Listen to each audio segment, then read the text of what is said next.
नमः शिवाय। श्री शिव महापुराण कथा। चतुर्थोध्यायः।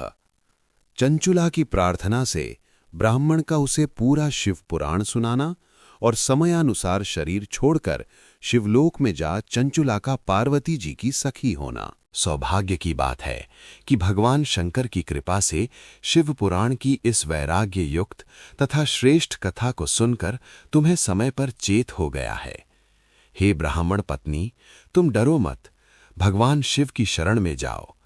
शिव की कृपा से सारा पाप तत्काल नष्ट हो जाता है। मैं तुमसे भगवान शिव की कीर्ति कथा से युक्त उस परम वस्तु का वर्णन करूंगा जिससे तुम्हें सदा सुख देने वाली उत्तम गति प्राप्त होगी। शिव की उत्तम कथा सुनने से ही तुम्हारी बुद्धि इस तरह पश्चाताप से युक्त एवं शुद्ध हो गई है, साथ ही तुम्हारे मन में विषयों के प्रति वैराग्य हो गया है। पश्चाताप ही पाप करने वाले पापियों के लिए सबसे बड़ा प्रायश्चित है। सत्पुरुषों ने सबके लिए पश्चाताप को ही समस्त पापों का शोधक बताया है। पश्चाताप से ही पापों की शुद्धि होती है। जो पश्चाताप करता है वही वास्तव में पापों का प्रायश्चित करता है, क्योंकि सत्पुरुषों ने समस्त पापों की शुद्धि के लिए जैसे प्रायश्चित का उपदेश किया है, वो सब पश्चाताप से संपन्न हो जाता है। जो पुरुष विधि पूर्वक प्रायश्चित करके निर्भय हो जाता है पर अपने कुकर्म के लिए पश्चाताप नहीं करता, उसे प्रायः उत्तम गति नहीं प्राप्त होती। परंतु जिसे अपने कुकृत्य पर हार्दिक पश्चाताप होता है वो अवश्य उत्तम गति का भागी होता है, इसमें संशय नहीं है। इस शिव पुराण की कथा सुनने से जैसी चित्त शुद्धि होती है वैसी दूसरे उपायों से नहीं होती। जैसे दर्पण साफ करने पर निर्मल हो जाता है, उसी प्रकार इस शिव पुराण की कथा से चित्त अत्यंत शुद्ध हो जाता है, इसमें संशय नहीं है। मनुष्यों के शुद्ध चित्त में जगदम्बा पार्वती सहित भगवान शिव विराजमान रहते हैं। इससे वो विशुद्धात्मा पुरुष श्री सांब सदाशिव के परम पद को प्राप्त होता है। इस प्रकार ये कथा रूपी साधन सभी प्राणियों के लिए उपकारी है और इसी कारण महादेव जी ने इसको आग्रहपूर्वक प्रकट किया है। इस कथा से भगवान उमापति का ध्यान सिद्ध हो जाता है। उस ध्यान से परम ज्ञान और उससे मोक्ष की प्राप्ति निश्चय ही होती है। भगवान शंकर के ध्यान में मग्न हुए बिना भी यदि कोई इस कथा को मात्र सुनता है, वो दूसरे जन्म में भगवान के ध्यान को सिद्ध कर परम पद को पा लेता है। इस कथा के श्रवण से भगवान शंकर के ध्यान को प्राप्त कर पश्चाताप करने वाले पापी पुरुष सिद्धि को प्राप्त हो गए हैं। इस उत्तम कथा का श्रवण समस्त मनुष्यों के लिए कल्याण का बीज है, अतः यथोचित मार्ग से इसकी आराधना अथवा सेवा करनी चाहिए। ये कथा श्रवण भव बंधन रूपी रोग का नाश करने वाला है। भगवान शिव की कथा को सुनकर फिर अपने हृदय में उसका मनन एवं निदिध्यासन करने से पूर्णतया चित्त शुद्धि हो जाती है। चित्त शुद्धि होने से महेश्वर की भक्ति अपने दोनों पुत्रों यानी ज्ञान और वैराग्य के साथ निश्चय ही प्रकट होती है। तत्पश्चात महेश्वर के अनुग्रह से दिव्य मुक्ति प्राप्त होती है, इसमें संशय नहीं है। जो शिव भक्ति से वंचित है उसे पशु समझना चाहिए, क्योंकि उसका चित्त माया के बंधन में आसक्त है। वो निश्चय ही संसार बंधन से मुक्त नहीं हो पाता।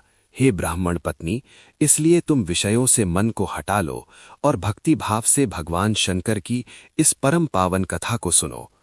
परमात्मा शंकर की इस कथा को सुनने से तुम्हारे चित्त की शुद्धि होगी और उससे तुम्हें मोक्ष की प्राप्ति हो जाएगी।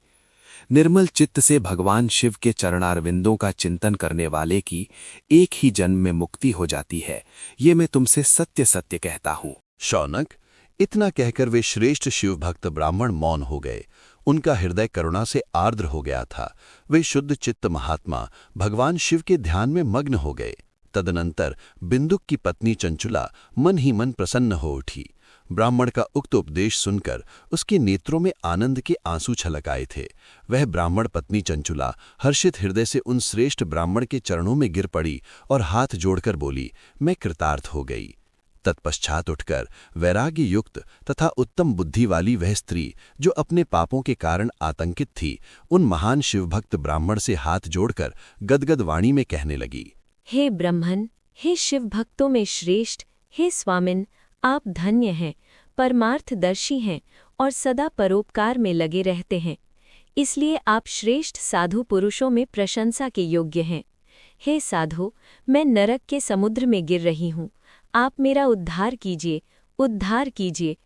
पौराणिक अर्थ तत्व से संपन्न जिस सुंदर शिव पुराण की कथा को सुनकर मेरे मन में संपूर्ण विषयों से वैराग्य उत्पन्न हो गया, उसी इस शिव पुराण को सुनने के लिए इस समय मेरे मन में बड़ी श्रद्धा हो रही है।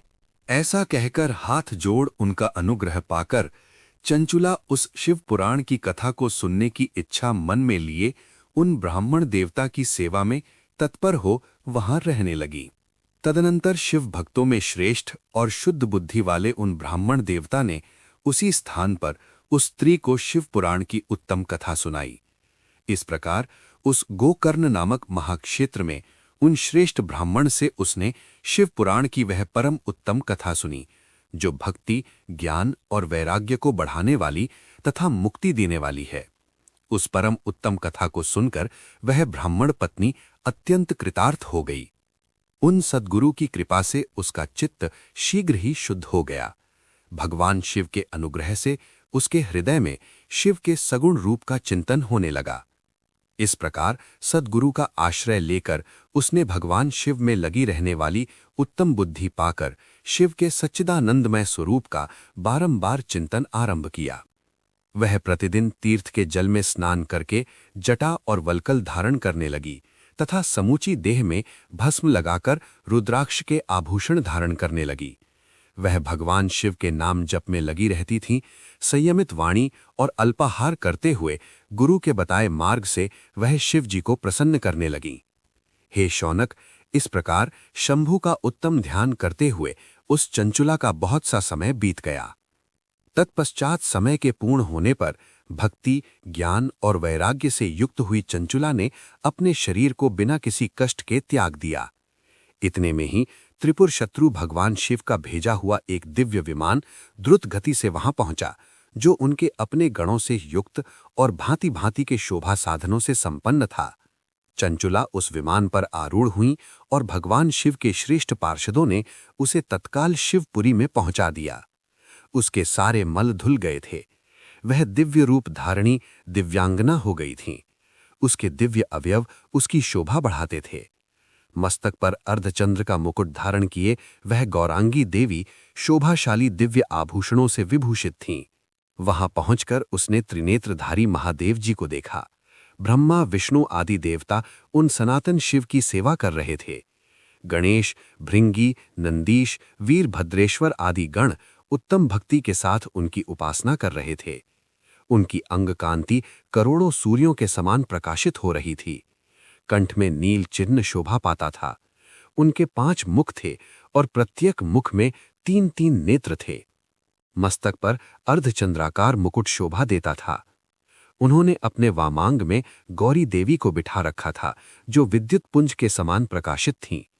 गौरीपति महादेव जी की कांति कपूर के समान गौर थी। उन्होंने सभी अलंकार धारण कर रखे थे। उनका सारा शरीर श्वेत भस्म से भासित था।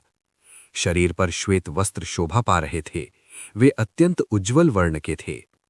इस प्रकार परम उज्ज्वल भगवान शंकर का दर्शन करके वह ब्राह्मण पत्नी चंचुला बहुत प्रसन्न हुई। अत्यंत प्रीति युक्त होकर उसने बड़ी उतावली के साथ भगवान को बारंबार प्रणाम किया। फिर हाथ जोड़कर वह बड़े प्रेम, आनंद और संतोष से युक्त हो विनीत भाव से खड़ी हो गई।